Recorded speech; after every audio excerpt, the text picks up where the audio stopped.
আসসালামু আলাইকুম। সকাল সকাল বের হয়ে গেলাম বাজারের জন্য, বাসার জন্য প্লাস আমার দোকানের জন্য মুরগি কেনার লাগে, সেই জন্য আমার ইটারবল বাজার যাইতেছি।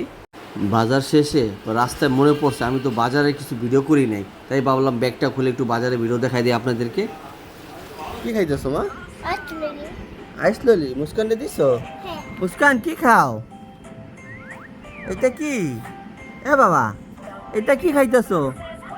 হঠাৎ করে দুপুরে বৃষ্টি নামা শুরু করলো।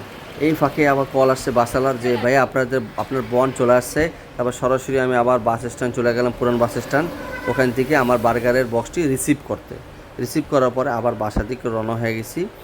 আর এই ফাঁকে আমি বাসায় চলে গেছিলাম, বাসা থেকে খাওয়া দাওয়া করে আমার দোকানে আবার চলে আসছি, আমার কর্মস্থলে। এটা আমার রেস্টুরেন্ট, আপনারা তো জানেন।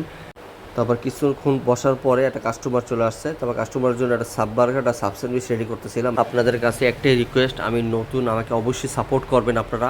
আমার ভিডিওতে লাইক কমেন্ট করবেন, আর নতুন যারা অবশ্যই আমাকে একটা হলে সাবস্ক্রাইব করে দিবেন। আর আপনারা সাবস্ক্রাইব করলে আমি উৎসাহ বাড়ে, এর জন্য আমি ইনশাল্লাহ আরও সামনে ভালো ভালো কন্টেন্ট বানানোর চেষ্টা করব। এই ফাঁকে আমার কাস্টমারের বার্গার রেডি হয়ে গেছে। তারপর দেখলাম নতুন একটা কাস্টমার আসছে আমার দোকানে, দেখি বিলাই, পাশেই এক আপু বিলাই সে পালে, তার বিলাই সে নিতে আসছে আবার।